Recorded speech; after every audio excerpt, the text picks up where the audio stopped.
Hi dears, ಹೇಗಿದ್ದೀರಾ ಎಲ್ಲರೂ? Welcome back to my Sunday mini vlog. ಇವತ್ತು ಸಂಡೇ ಆಗಿರೋದ್ರಿಂದ ಸ್ಕೂಲ್ಗೆ ಲಂಚ್ ಬಾಕ್ಸ್ನೆಲ್ಲ ಪ್ರಿಪೇರ್ ಮಾಡಬೇಕು ಅನ್ನೋ ಗಡಿಬಿಡಿ ಇರಲಿಲ್ಲ.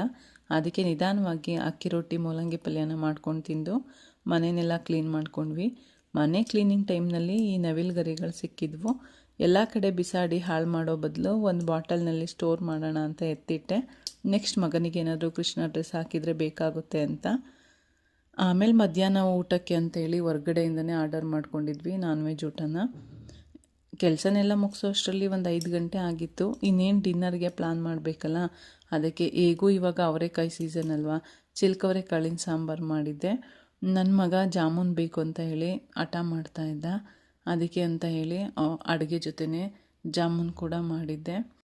ಇವತ್ತು ಸಂಡೇ ಆಗಿದ್ದರಿಂದ ಏನಾದರೂ ನಾನ್ ವೆಜ್ ಮಾಡೋಣ ಅಂತ ಬೆಳಗ್ಗೆ ಅಂದ್ಕೊಂಡಿದ್ದೆ. ಬಟ್ ಮಧ್ಯಾಹ್ನ ಔಟ್ಸೈಡಿಂದ ನಾನ್ ವೆಜ್ ಊಟ ಮಾಡಿದ್ರಿಂದ ಬೇಡ, ಸಿಂಪಲ್ಲಾಗಿ ಏನಾದರೂ ರೆಡಿ ಮಾಡೋಣ ಅಂತ ಅಂದ್ಕೊಂಡೆ. ಊಟದ ಜೊತೆ ಏನಾದರೂ ಸೈಡಿಗೆ ಒಂದು ಎಗ್ ಡಿಶ್ನ ಮಾಡೋಣ ಅಂತ ಹೇಳಿ ಒಂದು 4 ಎಗ್ಗಿತ್ತು. ಅದೇ 4 ಎಗ್ಗಿಗೆ ಈರುಳ್ಳಿ, ಕೊತ್ತಂಬರಿ ಸೊಪ್ಪು, ಹಸಿಮೆಣಸಿನ್ಕಾಯಿನೆಲ್ಲ ಹಾಕಿ ಪುಟಾಣಿದು ಒಂದು 6 ಆಮ್ಲೆಟ್ ಆಗೋ ಥರ ಸಿಂಪಲ್ಲಾಗಿ ಆಮ್ಲೆಟ್ನ ಮಾಡಿದ್ದೆ. ಡೈಲಿ ಮಕ್ಕಳಿಗೆ ಒಂದೊಂದು ಎಗ್ನ ಕೊಡೋದ್ರಿಂದ ಮಕ್ಕಳಿಗೆ ನ್ಯೂಟ್ರಿಷನ್ಸ್ ಬ್ಯಾಲೆನ್ಸ್ಡಾಗಿ ಸಿಗುತ್ತೆ. ಆಮ್ಲೆಟ್ ಎಲ್ಲ ರೆಡಿ ಮಾಡೋ ಅಷ್ಟರಲ್ಲಿ ಜಾಮೂನ್ ಕೂಡ ರೆಡಿಯಾಗಿತ್ತು.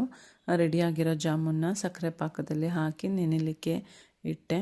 ಇದಾದಮೇಲೆ ಸಾಂಬಾರು ಕೂಡ ರೆಡಿಯಾಗಿತ್ತು. ಕಂಪ್ಲೀಟಾಗಿ ಇವಾಗ ಅಡುಗೆ ರೆಡಿ ಆಯಿತು. ಈ ಚಿಲ್ಕವರೆಕಾಳು ಸಾಂಬಾರಿಗೆ ನಿಮ್ಮ ಕಡೆ ಏನಂತ ಕರಿತೀರಾ ಅಂತ ಕಮೆಂಟ್ ಮಾಡಿ. ಈ ಸಾಂಬಾರಿಗೆ ಮುದ್ದೆ ಅಂತೂ ಸೂಪರ್ ಕಾಂಬಿನೇಷನ್ ಆಗಿರುತ್ತೆ. ಇದ್ರ ಜೊತೆಗೆ ಹಪ್ಪಳ ಇದ್ರಂತೂ ಊಟ ಇನ್ನೂ ಚೆನ್ನಾಗಿರುತ್ತೆ. ಇನ್ನೊಂದು ವಿಡಿಯೋದೊಂದಿಗೆ ಮತ್ತೆ ಸಿಗ್ತೀನಿ. ಈ ವಿಡಿಯೋ ನಿಮಗೆ ಇಷ್ಟ ಆಗಿದರೆ ಲೈಕ್ ಮಾಡಿ, ನಿಮ್ಮ ಫ್ಯಾಮಿಲಿ ಮತ್ತು ಫ್ರೆಂಡ್ಸ್ ಜೊತೆ ಶೇರ್ ಮಾಡಿ. Thank you for watching.